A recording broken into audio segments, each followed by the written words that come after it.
we were insolvent. No, there's no question about that. And lucky the ACCC wasn't about in those days. We would have been in real strife, I think, trading while we're insolvent. Deep inside each footy club is the story of how it came to be. Team Builders goes behind the scenes with those who made it all happen, to give insight into the creation of some of Australia's biggest football franchises. With Tasmania in the early stages of building a standalone club, after finally being granted a licence to enter the AFL in 2028, the first new club to enter the national competition in 16 years, Team Builders will look back on all the startup teams that joined the then-VFL as it expanded beyond the confines of Victoria. From South Melbourne's move to Sydney in 1982, to the Eagles and Bears in 1987, through to Gold Coast and GWS in 2011 and 2012 respectively, we'll talk to inaugural CEOs, presidents, coaches, and star players to get an inside look into how these AFL teams were built from scratch. This is AFL Team Builders. Welcome to AFL Team Builders. In this first episode, we explore the original forefathers of the VFL's expansion to a national game, the Sydney Swans. This unique build, though, did not happen from scratch. This was a relocation. The year was 1982, when one of the VFL's foundation clubs, South Melbourne, moved north to the uncharted territory of New South Wales to become the Sydney Swans. Much like a house split in two, the Swans were hoisted up onto trucks, relocated, and then pieced back together in another location. And the move was logistically difficult, highly contentious, and it took a long time for the football club to truly feel at home in its new surrounds. And while most modern footy fans now respect the Swans as one of the league's perennial success stories, it took decades for the club to establish its bona fides. Before, during, and after the move to Sydney, the Swans were vilified by segments of the angry South Melbourne community. They received minimal support from the VFL itself, and they had to sink or swim in a city where Aussie rules football was either unknown, unwanted, or both. The idea of a team in Sydney had started bubbling away in the late 1970s as the cash-strapped VFL and its teams searched for ideas to bolster their finances, and the league itself earmarked Australia's biggest city as too big an opportunity to ignore. Then, in late 1977, legendary player and coach Ron Barassi took a plan to the VFL for a team in Sydney with himself as coach. That didn't materialise then, although ironically, Barassi did eventually coach the Swans in Sydney several years later. Then, in late 1980, the VFL commissioned a report titled The Sydney Solution, VFL at the Crossroads. The report explored the possibility of a club being based in Sydney permanently. It seemed the best, perhaps only, survival solution for the fledgling South Melbourne Swans, who were destitute and facing a very uncertain future in Victoria's footy heartland. After many angry debates and controversies, the club announced plans to relocate to Sydney, initially in a fly-in, fly-out basis in 1982, before a permanent move a year later. The decision to move fractured the red and white family, as inaugural Sydney Swans coach and former captain of South Melbourne, Ricky Quade, remembers. I think in some respects now, looking back on it, that was about nearly the worst time because of the unknown. But towards the end of 81, there was, on 80 even, there were sort of rumours that we were going to Sydney. But looking back on it now, that I think one of the real issues that's caused so much angst, I suppose, or acrimony really, between the people who want us to stay in Melbourne, the people who want us to go to Sydney.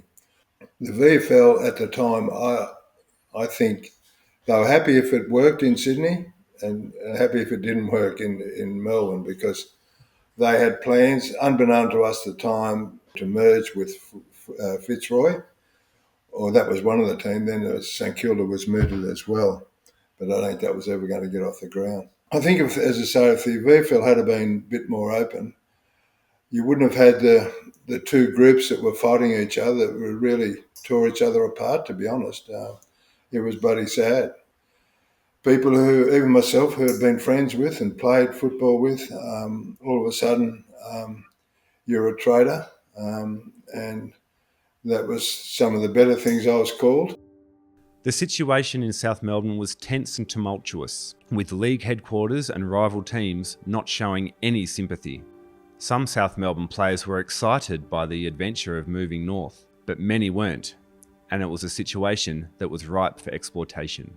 And I was really keen to keep the young group together. It was a young group, but it had a good mixture of our list of older guys like Roundy and Mark Browning and those guys and Morwoods. So we had a really good mix and a really good list, but we just didn't know where we stood. And what happened in the meantime is other clubs, Essendon and Carlton and Collingwood, were really hopping into our players because they were just simply saying to them, look, you've got no future at South Melbourne, they're gone. And that not only we had to try and retain the players, but they were offered big money and we didn't have any money. And there's no assurances of getting any either, because what really brought it to a head was the VFL at the time. South Melbourne, the Lakeside Oval was in really terrible disrepair. It needed a lot of money spent on it. There was a $500,000 grant or fund to help upgrade suburban ovals, and that was knocked back by the VFL. So in the finish, we really didn't have any choice. Unfortunately, that wasn't articulated to the people, the supporters of South Melbourne, which was pretty sad. We were insolvent. No, there's no question about that. And lucky the ACCC wasn't about in those days. We would have been in real strife, I think, trading while we were insolvent. We only had 3,000 members. There was just no way that the club could have kept on going in Melbourne because the VFL wasn't going to support us. And what members we did have left were tearing up their memberships. There wasn't many of them, and I felt really, whilst I was firm on my belief that I would only coach the club if they went to Sydney, I did feel sorry for the people, the supporters or members of South Melbourne had their club uprooted. It had never happened before in the history of the VFL, AFL, and at that time. And it was that was one of the things. They were pretty passionate, the ones we had, and all of a sudden it's taken away from them. So it was pretty, it wasn't a very good time at all. Despite a protest at Lakeside Oval on July 5, 1981, to drum up support to keep South at South, on July 29, the VFL's Board of Directors approved an amended South Melbourne proposal to play 11 home and away games at the SCG in 1982.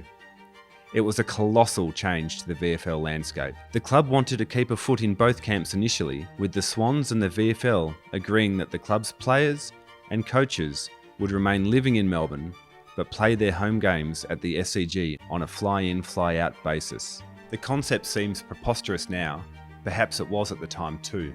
Significantly though, the club would shed South Melbourne and adopted the name Sydney. Dennis Carrol from the New South Wales town of Ganmain, near Wagga, had only just settled into life in South Melbourne after being recruited by the Swans. After 1 year, he had to get his head around whether or not to join football's expansion into his home state. As Carroll recalls, much like the club's supporters, the playing list was fractured by the series of events. In 1982, we'd relocated in the sense that we were playing our home games in Sydney, but still residing in Melbourne. So if you're referring to the season 1981, that's my first season coming down from the country Riverina around in the Wagga area, trying to fulfill a boyhood dream. And it was very exciting to come from the country and be in the city and be, playing at the highest level that our game offered at that time. So it wasn't until probably halfway or 3/4 of the way through that year that, we had some understanding that the VFL were looking to start a national competition. And I guess so when those conversations and discussions happened, it was quite unsettling from memory. And in fact, it split our team in two. And that end of season 1981 going into the summer of 1982, caused a great fracture in the club where half the players definitely didn't want to go. And there was a core group, led by senior players who I had great respect for, Barry Round, Mark Browning and Francis Jackson. Essentially for that summer of 81-82, we trained separately. the two groups, which was, having been only in Melbourne for 1 year, it was quite a significant upheaval, and there was great friendships within both groups. So, we tried to remain absolutely friendships with on both sides. Looking back, it was very, very traumatic, and we were all sat down and spoken to by many different people, but the people that I guess trusted, respected at the highest levels within the club, whether that be playing group or administrators, it was pretty clear to me that if we stayed in Melbourne, at South Melbourne, the club would ultimately fold. And there was another part of me that, being a young lad from country New South Wales, I guess there was a pioneering aspect to it that, here was an opportunity to go to Sydney and start something new and still keep our, rich history of the South Melbourne club, still keep the colours, and potentially have a presence, in Sydney and Melbourne. The group that was, as I said, led by Barry Round and Mark Browning, we in fact engaged a separate legal advice for our positions and where we stood in the whole scheme of things. And I can remember Isaac Appel was our legal advisor at the time, and we were having, during that summer period, the fortnightly or weekly meetings at his offices and keeping us abreast of anything we needed to be aware of and our position. There was many distressing incidents, particularly for our coach at the time, Ricky Quade, threats of, against family and personal areas, which was, it was just shocking. And whilst we were, slightly removed from that, being in the younger cohort, there were stories of some of the older players that were clearly, had some incidents of that ilk as well. We had regular discussions with people in administration, but then eventually it was just us, the players, and our legal advice that were meeting regularly as we were training separately from the group that didn't want to go. And my strong recollection that there wasn't animosity towards the guys that didn't want to go. They had their, very strong reasons of family and personal reasons why it wouldn't work for them. But our group was certainly very keen to forge ahead, given what we'd been told. In the end, the adventurous collection of players, coaches and administrators who decided to make a go of things in Sydney simply had to roll up their sleeves and get to work. As football manager at South Melbourne, Dean Moore was a young administrator taking his first steps in a dream role in football at the time. He recalls being shocked at the lack of facilities in Sydney when tasked with the logistical aspects of the club's relocation. The facilities were basically non-existent. I mean, I know that sounds dramatic, but it's sort of the case. I mean, if you just look at the fundamentals, training on the SCG was simply out of the question. There's no way we'd be permitted to train on the SCG. We had permission to train on SCG number 2, which was a small oval. It's no longer there, small oval next to the SCG proper. But that was only when it was available. It wasn't being used for, other purposes, even, car parks for other events. So we were training nomads to a degree. I mean, we just searched for grounds wherever we could, whether it be, if we couldn't get the SCG number 2, it'd be the Army Barracks or Erskineville Oval or Centennial Park or the showgrounds, just wherever we could. And we certainly didn't have a base like we had some small change rooms at the SCG number 2, and I mean they were tiny, literally enough room to get changed and have a shower. We certainly didn't have a gymnasium. So you imagine an AFL VFL club back then without a gym. The facilities was one of the biggest hurdles we had to overcome. There was no doubt over those initial years, right throughout the 80s and early 90s, I'm sure there were times where it was almost like, is this just too hard? It's just so many hurdles. So no question there was that would have gone through the minds of many over the journey. But there was also a resolve to make it work. And And I can only really talk about those early times and when I was there. But we sort of, it was difficult, but we're also part of part of a footy club, and it's just like any footy club. There's great people involved, so we had some great fun times, and we sort of deep down knew we were doing something special, and so I think that was always in the back of your mind. And I know looking back now, I think anyone who was involved in in that first move, those early days, look back with a great deal of pride that they were part of that. Perhaps, hopefully, feel that those hard yards were part of that, laid the foundation for the the Bloods culture, and so yeah. Look, there were tough times, but also that amazing commitment from those involved. Despite the seismic off-field changes over the 1981-82 off-season, the Swans found a way to be competitive on the field in 1982. The Sydney Swans won 3 of their first 4 games, starting with a first-up win at the SCG against Melbourne. The Victorian newspaper The Age reported was reminiscent of a team winning a premiership at the MCG. And while their round 1 crowd of 15,764 may sound pitiful now, it was still more than the highest NRL attendance of the round, the Parramatta-Manly clash, which drew 1,000 fewer punters. It was a sign that maybe, just maybe, this crazy idea of a VFL team in Sydney might work. Quade recalls the VFL's executive commissioner, the late Alan Schwab, pulling no punches when it came to the league's expectations. Not that the league HQ was willing to do much to support their shiny new toy in the harbour city. The very first game in Sydney, we played Melbourne. And I got those days there was no text message or anything like that, but there was they used to send telegram. And I got one from the VFL from Swabby. It just read, "Good luck today. Nothing less than a win will be acceptable." And I didn't obviously read that out to the players, but that was the sort of thing that it was just bloody hard. That more than anything, you talk to the players since, was that they felt we were just abandoned. Dennis Carrol said, I think they shifted us up here in the sand shoe and a galosha.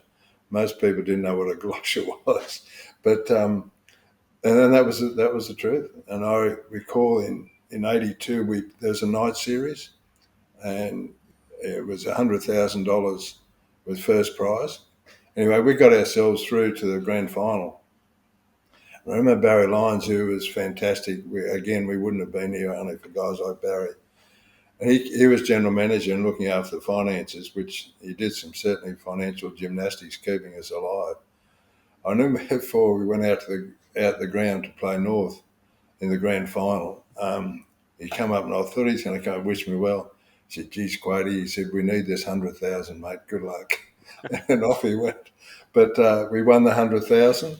I think most of it might have got spent on the way back into town. I think the boys had a pretty big night. The 100,000, it was like $1 million to us at the time. And so, yeah, that was the sort of atmosphere we sort of operated in. The commitment was never an issue. One of the biggest issues was injury. We played North Melbourne one game. We had 23 players to pick from.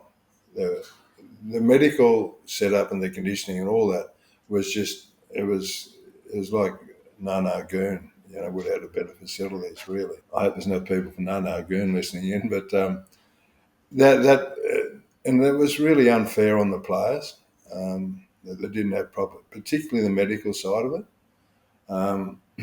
Compared, like a lot of the other clubs, didn't have great medical and high performance setup, but it was certainly a lot better than what we had. That was a real disadvantage. That was like having a leg wrap on. The fly-in, fly-out arrangement was also something that the Swans had to navigate as the first VFL club to travel interstate pretty much every other week. Again, a lack of knowledge, resources and league support hamstrung the fledgling club. It's funny, if you suggested it today, you'd be laughed at, but we had to, because there was no money, we had to fly up on the day and play that day, then come back that night. And we had to do that right throughout the year. And even poor old Dennis Carrol, he was probably pretty young then at the time. And my biggest fear was always the players missing the flight. They were warned, they had to be there at a different time. But anyway, one day Dennis didn't make it, so but he ended up walking into the rooms about 1 minute to spare, and we got. But that was a real issue, the flying part of it, because not only did an hour or so to get between the two, but by the time you got in your car, got from Tullamarine back home or back into Melbourne or back into Sydney, it was a pretty long turnaround. It was a 4 or 5 hour turnaround, a trip, But again, the players didn't complain too much about it, but it was certainly a handicap. Some 40 years later, Carrol, who was well known for his professionalism and diligence from a very young age, winces at the memory of his travel mishap when a sleep-in, or was it a household prank, resulted in him flying to Sydney not with his teammates, but with the opponents that he and the team was scheduled to battle just a few hours later. Back then, we, and still the current day players, we did live with teammates. Two of my close teammates, and Brett Scott and cousin Wayne Carroll I was living with at the time, and neither of those lads were in the team to travel to Sydney the next day. I'm not going to say that one of them did something to my alarm clock, but the drill was be out at the airport, well in advance of our flight. I woke on a Sunday morning from a phone call from a very good friend and mentor and reserve grade coach at the time, Tony Franklin. And I've answered the phone and I'm still in bed and he's out at the airport with the rest of the team and the administrators, and basically said, get your ass out to the airport and get on the next plane. So I get to the airport in my red and white tracksuit and we're playing the Bulldogs, and I'm on the plane with the Western Bulldogs team, or Footscray back in those days. Get to Sydney and the bus is waiting for me at the airport. They've just finished their brunch, which was routine to have brunch at Sydney Airport. Hopped on the bus to a few jeers of the players and nothing from the coach, Ricky Quade, or Tony Franklin. Complete silence. And it wasn't until we got to our pre-game meeting at the SCG where Rick vented his particular thoughts on my professionalism, which was, thoroughly deserved. Thankfully, I went and played a good game and we won. So all was forgotten, but it was a great lesson. It wasn't just the players who had difficulties with the Swans' travel arrangement. Quade recalls the club's accommodation options during overnight stays being far from the 5-star luxury that clubs are accustomed to today. We stayed back a couple of times, but 90% of the times we had to fly because we couldn't afford the accommodation. And one night we did stay I'll never forget it, at the lakeside motel or hotel. I woke up during the night, I was wet as buggery, and I thought, what the hell? But I looked up and the roof was leaking on this. It wasn't exactly 5-star accommodation. Yeah, the roof was leaking and obviously it rained. It was bloody, it was soaking. I got soaking wet, I know that. As the 1982 season progressed, Sydney's performances were erratic. They played some outstanding football at times, but unsurprisingly found it difficult to achieve any sort of consistency. Incredibly, the Swans were still in the finals race late in the season, but lost their last 3 games to finish just outside of the September action in 7th. It was a disappointing end, but in many respects a first season to be proud of. However, the following summer, things got really serious.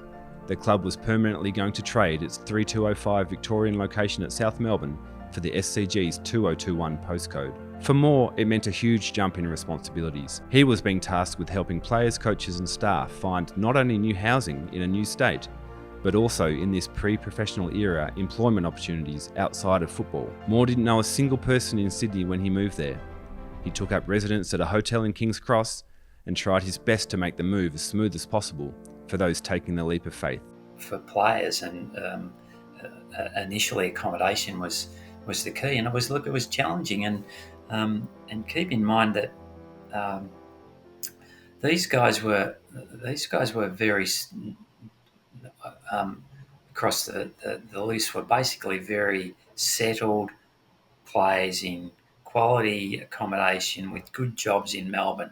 Really, at a moment's notice, a few weeks, a month, flying to Sydney. Some were married, some had families, trying to find accommodation, entering a market where nothing much has changed. The the accommodation dollar in Melbourne didn't go as far as went a lot further than it went in Sydney. So, I know Stephen Torbett, one of the players who relocated, often tells the story that players were met at the airport with the yellow pages and basically said, "Good luck, go and try and find a house." And look, that's got a bit of turbo GST on it, but to some extent it was true as well. I mean, it wasn't like today where the club would just be able to fly a player in and say, "Here's your house." It was like meet them at the airport, drive around, try and find a flat, a unit, a house. And again, it gets back to that point that the players bought into it and were prepared to roll their sleeves up. Carrol too recalls some early difficulties settling in to his new environment in Sydney. It was the next year when we relocated is when it was very, very challenging. Not so much for a single guy, but a lot of the players with partners and families and children, it was quite challenging. So I think in those early days, my vivid memories of, if there was 25 of us that relocated, there was 20 that either had their house broken into or their car raided. It was just an extraordinary set of circumstances, and I think it was quite coincidental. But we soon realised that we're in a place that really we're on our own. It was just the players and the administrators, people like Ricky Quade and Dean Moore, who were doing their absolute best to try and keep the show together. And quite often we were all working back then. Had day jobs, and you'd get a phone call during the day at lunchtime or early afternoon. We're going to be training at this venue, or and that could change the following week. So it was a great period of instability. Difficult as these early days were, everyone who was involved with the Swans' move to Sydney believed it helped set the foundations for the club's famous, hard-working, no-bullshit Bloods culture. Somehow, they made it work, and Sydney-siders eventually started to warm up to these interlopers from the south. The Swans played finals in 1986, the first time since 1977, and again in 1987, but then endured a horror patch with 3 consecutive wooden spoons in the early 90s, which put the club back on its knees. So much so that in early September 1992, the club told the AFL there was a real possibility it couldn't continue. But they found a way, with legendary football figure Barassi lured out of retirement to instill pride in the club and the jumper, and the recruitment of Tony Plugger Lockett, and eventually the Swans turned things around to become a modern-day heavyweight. As well as being integral in the AFL's ultimate shift to a national game, the Swans have become an off-field powerhouse and an on-field juggernaut. Incredibly, since 1996 when they faced off in their first grand final, the Swans have only missed out on playing finals just 5 times. Time has also healed many wounds felt by some South Melbourne fans who were left heartbroken at the move from Lakeside Oval to the SCG. As coach Paul Roos referenced after the Swans finally broke the longest premiership drought in history in 2005. The people have waited 72 years to see South Melbourne / Sydney Swans win the premiership. Here it is! Thanks for listening to AFL Team Builders, a Zero Hanger production. In our next episode, we examine another club thrust into non-footy heartland that had to find a way to sink or swim, the Brisbane Bears. Through their early years, they pretty much struggled to keep their head above water. The Bears' task was possibly the most difficult of them all, made even harder due to the unique private ownership model, headlined by the late Australian businessman and fugitive, Christopher Skase.